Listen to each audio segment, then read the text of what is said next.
Отличная новость! Не так давно стало известно, что концепт автомобиля Lada X-Code был официально подтвержден, и его следует ожидать на конвейере в конце 2021 года.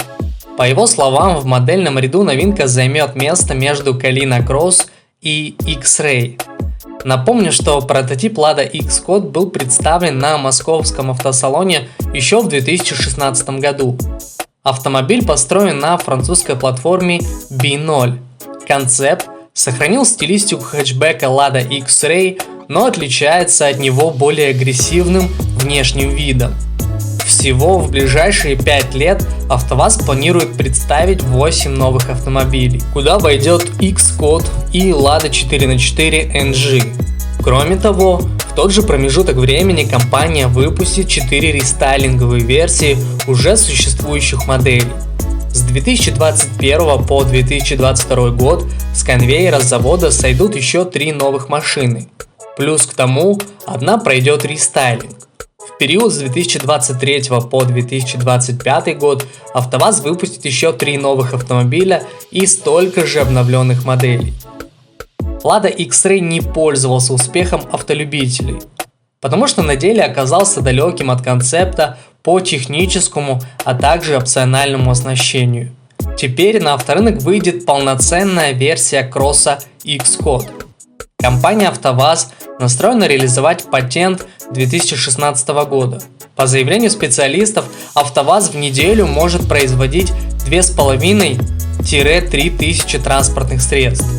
Внешне Lada X-Code получится узнаваемым, но облачится в более гармоничный наряд, нежели остальные X-образные Lada. Кроссовер демонстрирует мускулистое и соблазнительное телосложение.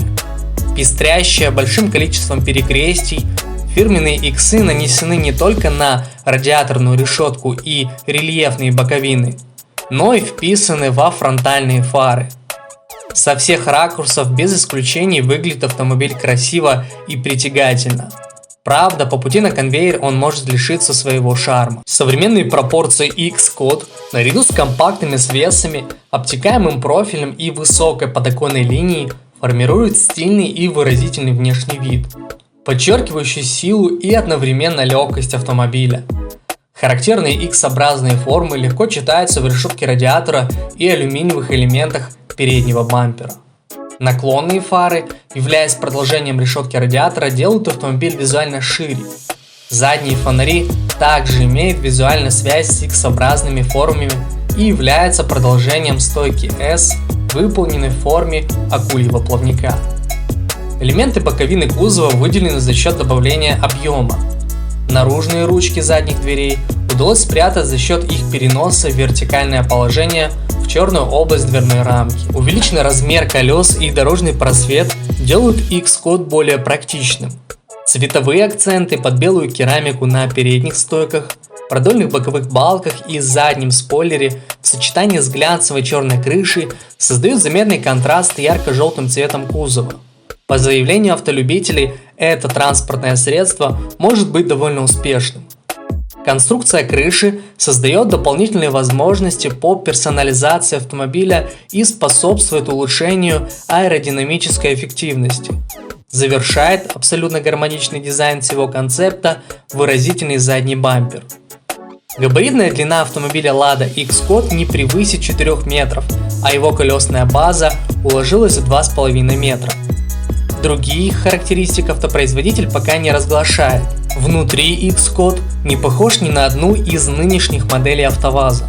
Благодаря скульптурной передней панели с эффектным щитком приборов и оформленной в минималистическом стиле центральной консолью, основная роль на которой отведена 10-дюймовому планшетнику.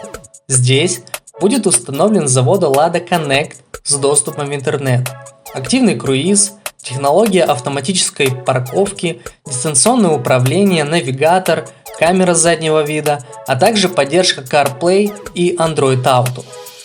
В нем сосредоточено большое количество функций, а вот управление климатом выделено в отдельный пульт. Салон достаточно просторен, кроме того, обещают не экономить на материалах отделки и предоставят более богатое оснащение, нежели в предыдущих моделях.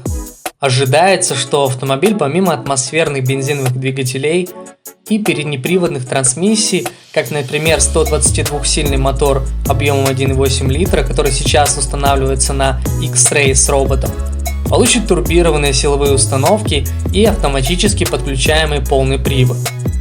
Также идет речь о намерениях компании внедрить в данную модель собственный гибридный двигатель, мощность которого составит 163 лошадиные силы, а крутящий момент достигнет 240 ньютон-метров.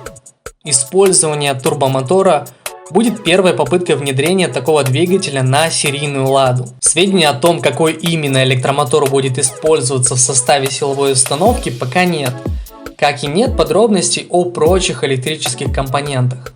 Xcode сочетает в себе силовой каркас Lada Kalina второго поколения, но только с новыми навесными панелями и передком от Vesta. Предполагается, что рулевую систему автомобиля по умолчанию дополнит электрическим усилителем управления, а все его колеса вместят дисковые тормозные устройства. Говоря о стоимости автомобиля, то ценник базовой комплектации с учетом инфляции составит около 700 тысяч рублей. На этом все, спасибо, что были с нами. Если видео показалось вам интересным, рекомендуем подписаться на наш канал и нажать колокольчик, чтобы не пропустить новые видео.